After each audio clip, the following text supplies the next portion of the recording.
I would want to do for my child. I was a college student. I don't know how to raise kids yet, but I have a mental picture in my mind. I know exactly what my parents did. I wrote down what I didn't like, and I wrote down what I liked. So here I am responsible for 500 students. Some of them are honor students, transfer students. The honor students, these are the ones who have all A's. Anything you give them, they will master it. The transfer students came either from another university or another country, but they have had some college or community college exposure to a higher university. And then you have freshmen who just came from high school. And they did so well, and their grades were so good, and they came to the university. And then you have the probationary students. These are the students that are in the verge of being expelled from college. Their grades have been so terrible that they have 3 semesters to make it to a C average. Otherwise, I will write a letter to the provost, and then the provost will take that and then use it as a reason for them to be expelled from college. So my role was important, but I also felt for everyone. And in school, I was also in good standing. So therefore, I look at it as, what are you doing? Why can't you just study? You're here for this. And some of the biggest findings I found for that stage was, I will not start with the different levels yet. I had students who basically came to see me. I wrote letters to every single one of them as a contact. We have these resources for your learning. We have everything available for your success. Whatever you need, we will let you know. Even if you need somebody to take notes for you in class, we will offer it for you. And I had some students who basically said, well, my mom wakes me up in the morning. How am I going to go to class?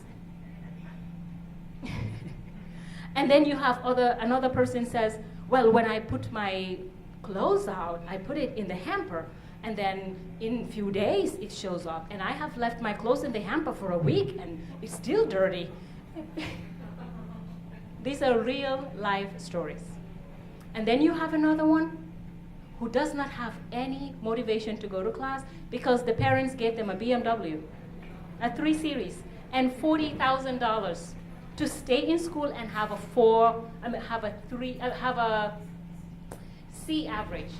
You just have to have a C, and you can keep your 40,000, and you can keep your BMW, 3 Series. Okay? And then you have another person whose parent is in the college at the moment, is a professor, and is failing. And I get to have this person also. Yeah. So the challenge and the dilemma was, I understand where you're going through. If you have dyslexic, I can help you with learning strategies. If somebody did not give you a good home training, I will be your pseudo parent for this semester, and I will tell you what my parents will tell me. And I looked at the guy who was given a 40,000 and a BMW, and he missed my meeting with him for the first time. When he came back 5 minutes later, I was not there. And I told him, next meeting, you need to be here on time. But it was just 5 minutes. I don't get it. You have BMW. It's the fastest car ever. You should be here in a heartbeat. This is why your mom gave it to you. Make it on time. And then he says, but you don't understand. I mean, just 5 minutes. You're still late. If you want to make it, if you want to have your C average, the teachers are not going to give you excuses. I will not give you excuses. And if you're used to that, then you need to have a different way of thinking. Your classes, you need to go to them. If you don't have anybody who will take notes for you because there's a reason, I'll give you a person who go to class with you, and then your study sessions, go to them, and then when it's time for you to show up for the exam, show up for the exam. And one of the revelations I had that semester was another person saying, I don't know why you're being such a hard A. Why? Well, because, I mean, whenever I have a tough time at school, my mom understands, and she lets me know why is it that it's so difficult, but I'm not your mom, but you're still here to get an education. So the reason you're in my office is because you're not making your grades, and these are the tools given to you. I will help you. I will not cuddle you, but I will show you how to get there. And then you have the students that are in honor students. They are doing the best. And a lot of them will say, I was considering this class. I was considering this major. I'm so afraid to take it, even to experiment, because my mother doesn't want me to, or my father doesn't want me to. They think I'm wasting their money by taking such and such program. But I think I would like it, and it would make me a better person. So they will ask me, how many hours in the day do you think I can work somewhere, earn some money, take that money and pay for this class so I can experience it, because I don't want to waste my parents' money.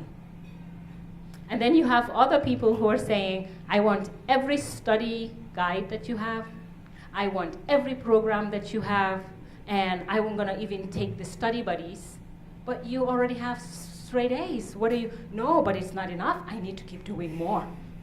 I want to get to Harvard after here, so I'm thinking, oh my God. So the spectrum.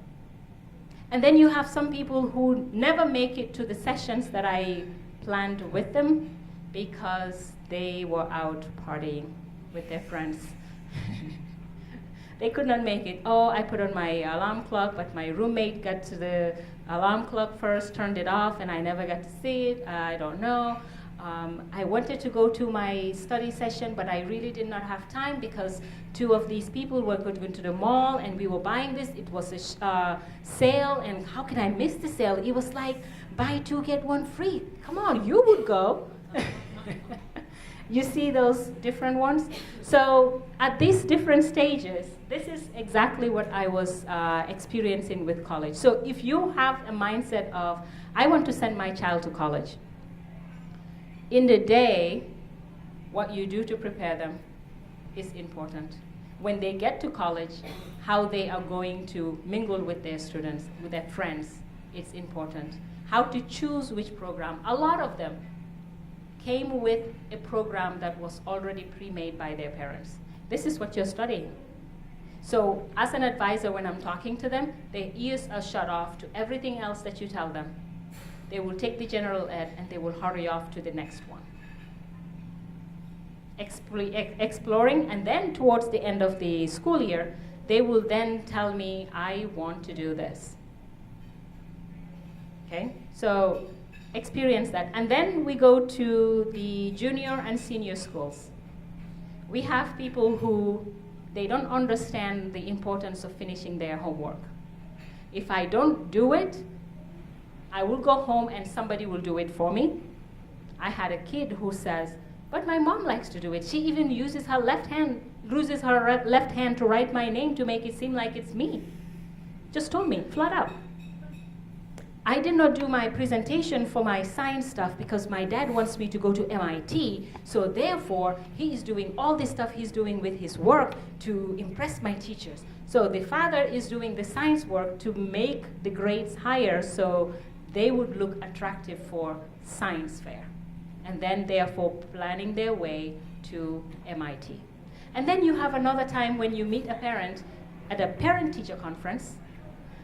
They were confronted with the result of their child, and the parent, instead of going to the principal's office, blows up in the hallway.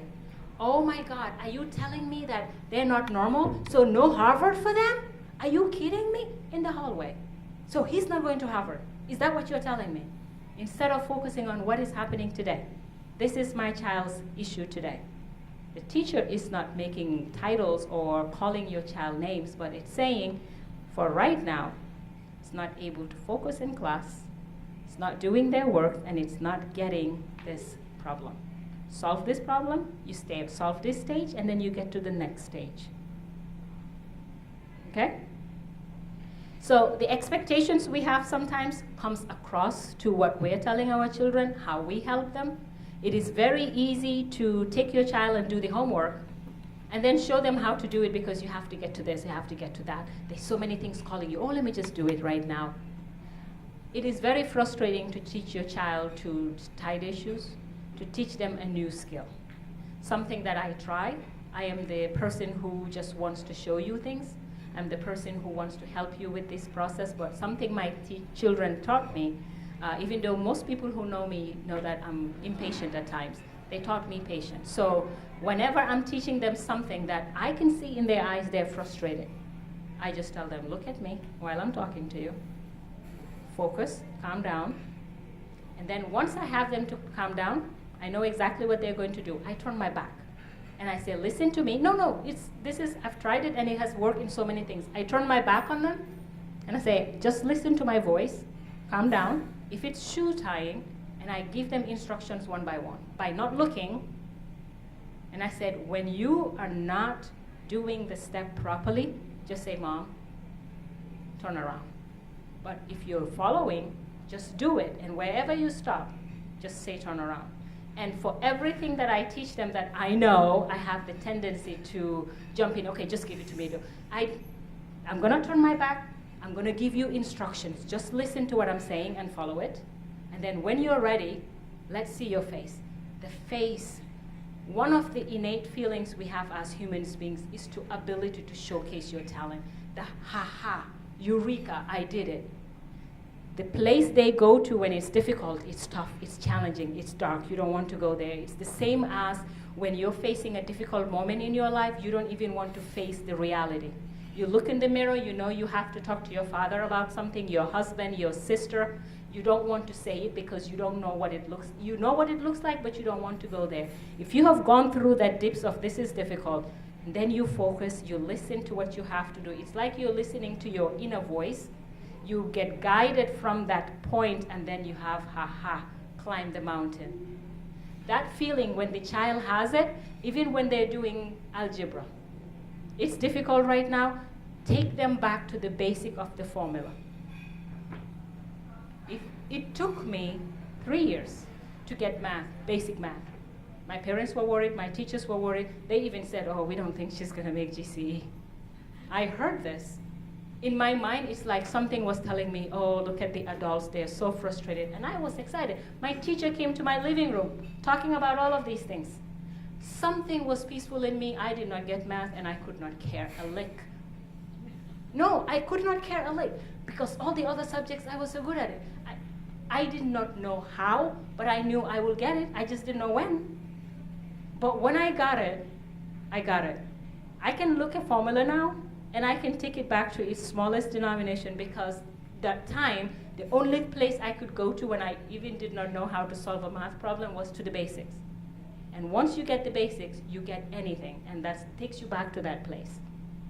Okay, so remember this, and if you're like me and you like to solve things for your people, try this. Nobody taught me this. I just thought to myself, if I'm looking, I am gonna be frustrated. But if I turn around and I calm down, I give directions, and they can just, children would listen to their parents. And if you tell them to, once you calm down, and when you turn around, you will be calmed down and they will be calmed down.